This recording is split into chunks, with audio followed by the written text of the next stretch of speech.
नमस्कार दोस्तों, मैं डॉक्टर मिकी सिन्हा फिर से एक बार आपके सामने। और इस बार सवाल है उपवास से। किसी साधक ने पूछा है, क्या मैम उपवास करने से ईश्वर मिलते हैं, और अगर नहीं मिलते हैं तो उपवास क्यों किया जाए। और तीसरा सवाल यह है कि उपवास किस तरीके से अध्यात्म में मदद करती है। ये तीनों सवाल को मैंने एक ही जगह लिया है। तो पहला सवाल कि उपवास से ईश्वर मिलते हैं, बिल्कुल भी नहीं। अगर आप ये सोच रहे हैं कि मैं लगातार भूखे रहकर, उपवास रखकर, व्रत रखूंगा और लंबे लंबे समय तक, महीनों और सालों तक, तो मुझे ईश्वर मिल जाएंगे, तो ऐसा बिल्कुल भी नहीं है। आप सिर्फ और सिर्फ बीमार पड़ेंगे और कुछ नहीं। तो बिल्कुल उपवास से ईश्वर नहीं मिलते, पर उपवास की वजह से हमारे शरीर का फंक्शन इस तरीके से अच्छी परिस्थिति में डाल देता है कि अध्यात्म के अनुसार परिस्थिति में आ जाता है।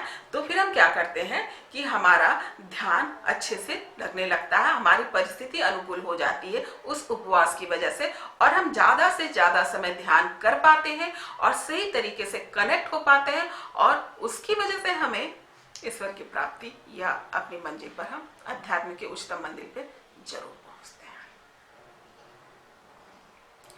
अब मैं ये बताती हूँ कि ये उपवास करने का तरीका क्या है, या उपवास का अध्यात्म में इतना महत्व क्यों बताया जाता है। एक तो ये कि उसकी वजह से हमारी शारीरिक अनुकूलता बढ़ जाती है। अब साइंटिफिक इसका रीजन क्या है और बेसिक रीजन क्या है, उस पर बात करती हूँ। अब देखिए मेरे दोस्तों, उपवास का महत्व और कैसे करना है। उपवास करने का अर्थ है बिल्कुल नहीं है कि आप लगातार भूखे रहें, इसका अर्थ है बिल्कुल नहीं है, पर खाने का तरीका है उसे थोड़ा सा बदल लेंगे। एक तो ये कि आप हो सके तो महीने में 3 या 4 दिन, अगर जो अध्यात्म में उतर रहे हैं, जिन्हें साधना करनी है, लंबे लंबे तक ध्यान करना है, उनके लिए तो मिनिमम 4 दिन तो आप रखें ही कि आप बिल्कुल भोजन त्याग दें, जल पर रहें या फिर नमक पानी पे, या जो भी आपके शरीर के अनुसार रिक्वायरमेंट है उसके अनुसार रहें। मतलब अन्न को बिल्कुल त्याग दें, मिनिमम 4 दिन। और अन्य दिन भी उतना ही भोजन करें जिससे आप ध्यान में, आप नींद में ना जाए। हम कभी कभी कुछ ऐसे भोजन होते हैं, और कितना मात्रा में करना है इस बात को समझना जरूरी है, क्योंकि उनको खाने के बाद हमें नींद सा महसूस होता है। ध्यान में हम भले ही आंख बंद करते हैं, परंतु हम सोते नहीं। ध्यान में आंख तो बंद करते हैं, परंतु हमें सजग रहना पड़ता है। ऐसा बिल्कुल ना समझिएगा कि बहुत अच्छा खाना पीना खाकर हम ध्यान में बैठे और तो क्या होगा, आप में नींद आने लगेगी। तो ध्यान और नींद both are quite different things. ऐसा नहीं आंख बंद कर लिया तो इसका मतलब सो जाना है। आंख बंद कर ज्यादा सजग रहना, और ज्यादा सजग रहने के लिए आपको भोजन लाइट करना होगा। लाइट कीजिएगा तो क्या होगा, आप एक्टिव रहेंगे अंदर से। अगर नहीं, आपका भोजन भारी होगा और अनुकूल नहीं होगा, तो आप आंख भी बंद करेंगे, आपको लग रहा है कि आप ध्यान में जा रहे हैं, पर क्या होगा, आप नींद के शिकार हो जाएंगे, फिर सारी आपकी मेहनत बेकार हो जाएगी। तो ध्यान में गए, ध्यान तो लगा नहीं, हम तो सो गए। तो मेन काम हम क्या करने जा रहे हैं, ध्यान करने, कंसंट्रेट करने, अपने आप से जुड़ने।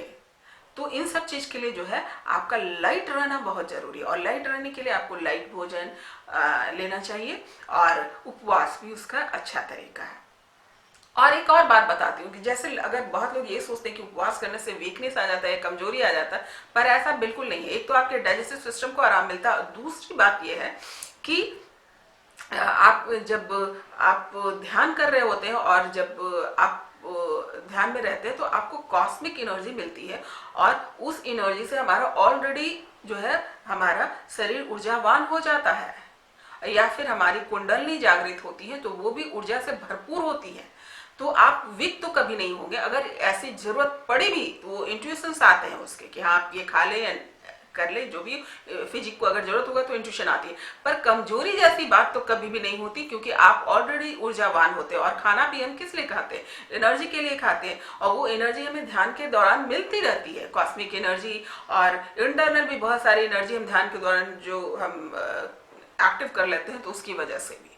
तो कमजोरी तो बिल्कुल भी नहीं होती नहीं आ सकती। अगर ऐसी स्थिति आएगी भी तो आपको इंट्यूशंस आएंगे कि हाँ आप खाना खा लें, या आपकी इच्छा उस तरीके से जागृत हो जाएगी।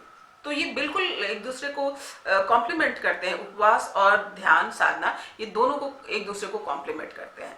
तो of course it is important and आपको आगे बढ़ना है, अच्छे से आगे बढ़ना है। और आंख बंद करते हुए भी आपको जागृत अवस्था में रहना, तो आपको लाइट रहना होगा, इसलिए लाइट भोजन होना जरूरी है। कोशिश कीजिए कि महीने में कम से कम 4 दिन जो है आप उपवास रखें, व्रत रखें।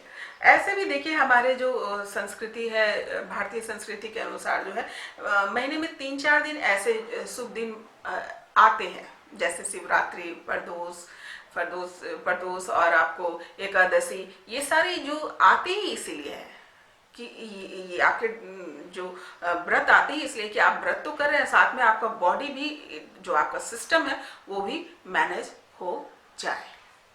तो ये 4 जैसे जो भी आपको पसंद आता है उसमें से आप उसको यूटिलाइज कीजिए। अदरवाइज कोई भी दिन को आप मुकर्रर कर लीजिए। हमारे यहाँ तो हर दिन लोग व्रत में जोड़ते हैं, जैसे सोमवार की व्रत, मंगल के व्रत, बुध की व्रत, बृहस्पति की व्रत, जो भी आपको ठीक लगता है। हफ्ता के 4 दिन, जो भी कोई एक दिन को भी आप ध्यान में रख करके आप रख सकते हैं, चाहे वो सोमवार, चारों महीने के 4 सोमवार, महीने के 4 मंगल, महीनों के बुध, जो भी आपको ठीक लगता है अपने कंफर्ट जोन के अनुसार आप रखें।